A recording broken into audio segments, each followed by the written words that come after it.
Hello there, this is Dr. Dixon, and we are going to be doing a couple of acid-base pH problems. So let's start with the really easy ones here, pH of some strong acids. So the first thing you got to be able to do here is recognize that you have a strong acid. You need to know those 6 strong acids. So if you haven't memorized those yet, you need to do that because there's going to be a question on your first exam that says, what are the 6 strong acids? And here's 3 of them: nitric acid, HNO3, hydrobromic acid, HBr. Here's some hydrochloric acid, HCl. That's an L, not an I in there.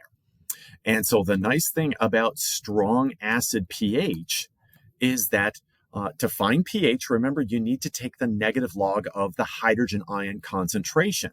So that's ultimately what you need to find anytime you're trying to find the pH, is this hydrogen or hydronium ion concentration.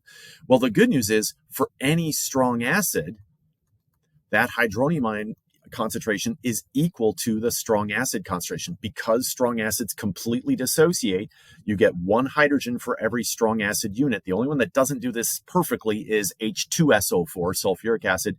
You do get a little bit of additional hydrogen there, but not much. You can get a pretty quick estimate of the concentration by just taking the negative log of that. So pH then is just the negative log of that strong acid concentration. Again, this only works for a strong acid. So negative log in this case of 0.037, and that gives me a pH of 1.43 for that.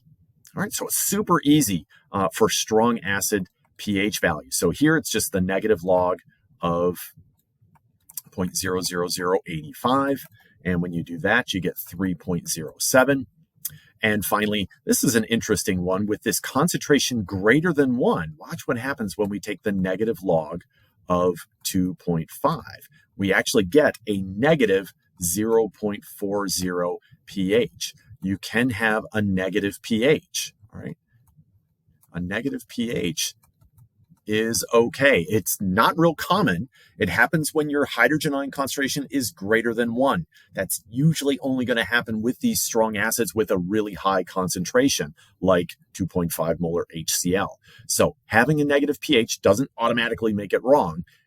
You might want to double check things, but it's probably correct in that case. So keep that in mind. So that's strong acids. They're super easy.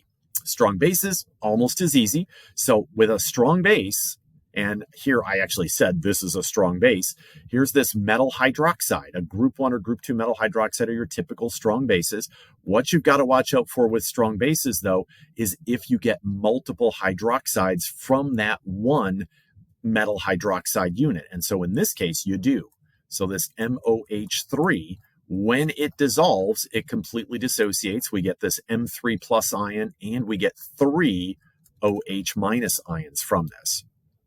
And so again, it's that 3 that you got to watch out for. So for every 1 MOH3 unit that dissolves, we get 3 hydroxides from this.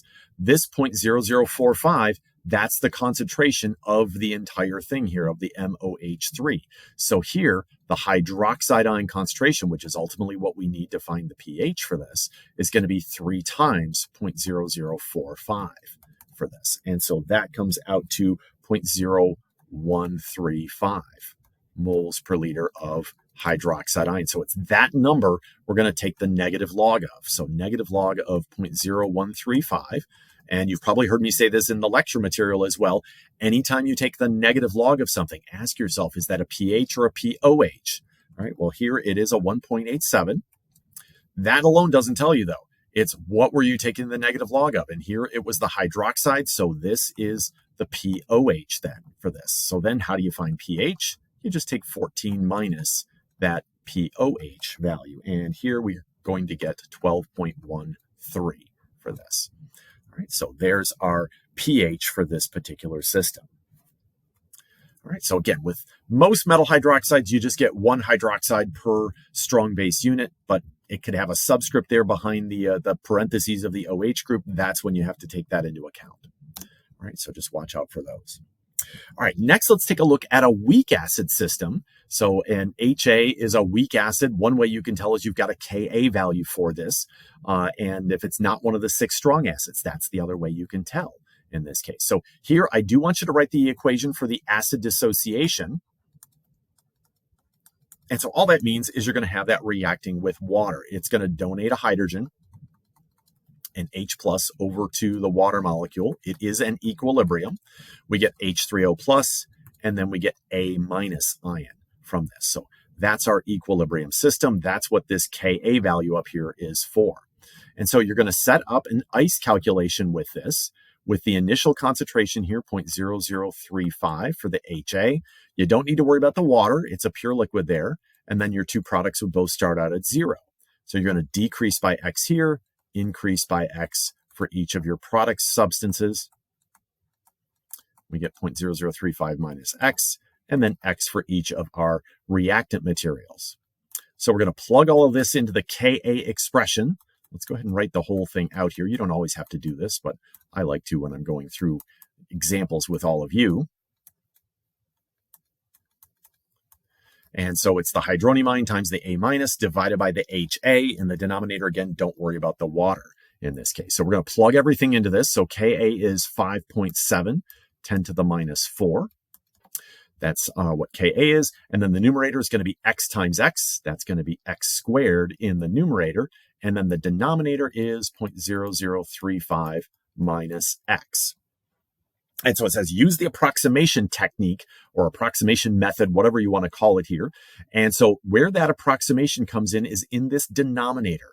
What we do is we assume that 0.0035 minus X is going to be really close to 0.0035. Now, when this works best is when you have a relatively small K value.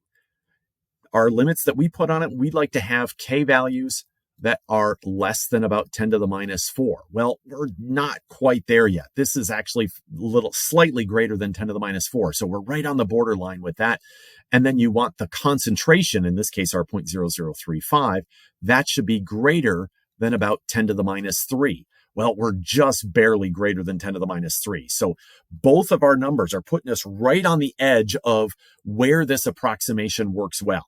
And you'll see it doesn't work great here. It works okay, but not great. So let's see what ends up happening here. Let's go ahead and do that approximation. So what we do is we just approximate this denominator. We keep the numerator the same, X squared, but we just approximate the denominator as just 0.0035. We drop that minus X component in this. And so then we just multiply the 5.7 10 to the minus 4 by 0.0035. That'll be X squared. We take the square root of that to solve for X. And here we get 1.41 10 to the minus 3. X is the hydronium ion concentration, so the negative log of that should give us our pH. And in this case, that comes out to 2.85. So we call this the first approximation in this. And if you fit these criteria that we showed up here, then that should be a good enough approximation most of the time. Again, we're right on the border here. So let's take a look at how we do a second approximation. All right, it uses all of the same setup, but now that we have this number here, the 1.41 10 to the minus 3, that gives us a better approximation now for that X component. So we can kind of tweak that 0.0035 denominator value. Instead of just using straight 0.0035, now we can adjust it using this newly found approximate value for X. So we're going to take that X value, plug it in the denominator, and resolve. It keeps the same K value, so it's still 5.7 10 to the minus 4. The numerator is still the same. That's still X squared. What we're changing is that denominator now. Instead of just 0.0035, we'll take 0.0035 and we're going to subtract the 1.41 10 to the minus 3 from that. And let me rewrite that just as a regular number. That's 0.00141. All right, and you can see if I subtract 0.001 from 0.0035, that's going to change it. The whole approximation concept is it doesn't change it at all. Well, it did change it. And so we solve for X, you'll do your subtraction, multiply by Ka, that's equal to X squared. Then you take the square root of that, we get 1.09 10 to the minus 3. And the negative log of that is 2.96. And so you can see there, our pH went from 2.85 to 2.96. That's a pretty big change in pH. Ideally, when you do these subsequent approximation cycles or refinement cycles, you shouldn't see anything changing there. All right. But we saw a big change. That's 1/10 of a pH unit. That's a pretty big change. All right. And so it wants us to do 3 refinement cycles. So this is the first refinement here. So let's do a third approximation. This is actually the second refinement cycle on this. Because what do we have now? We have an even better approximation. We'll take out the 0.00141 and we'll switch it out with the 1.09. It keeps the same K value, 5.7 10 to the minus 4. X squared stays the same in the numerator. And now we'll have 0.0035 minus 0.00109 in the denominator. And that should give us an even better approximation. Each time you do this, you're getting it closer to the actual value for this. And so you do your subtraction, multiply by 5.7. That's equal to x squared. Take the square root of that, and we get 1.17 10 to the minus 3. The negative log of that is 2.93. And you'll notice there, that changed a lot less than the 2.96. All right, so 2.85 was the first approximation, 2.96 is the second, 2.93 is the third approximation, although that's the second refinement cycle on this. So each of these are what I call refinement cycles. And you'll notice it changed a lot less there. It only changed 0.03 pH units. So let's try one more. Let's do the fourth approximation on this. So again, each time, so now we've got an even better number. So let's take out the 0.0019. We'll replace it with the 1.17 10 to the minus 3. You keep the same K value. So you notice I say the same thing every time. X squared stays the same, and the denominator now will be 0.0035 minus 117 in the denominator. And so we'll do the same thing. Do your subtraction, multiply by the Ka value. That'll be equal to x squared. Take the square root of that to solve for x, and we get 1.15 10 to the minus 3 for that. And the pH there, again, just take the negative log of that, and we get 2.94. And so that's the fourth approximation, the third refinement cycle on that. And you can see now it barely changed. It went from 1.17 10 to the minus 3 to 1.15. All right. And if you did it again, it's going to come out super close to this 1.15, maybe 1.14 or 1.16, but very, very close to that. And now you're going to get that same answer. If you did the quadratic on this, and you might think, why didn't you just do the quadratic? You could. And that would get you this answer as well. For some reason, I find doing all of these refinement cycles easier than doing the quadratic.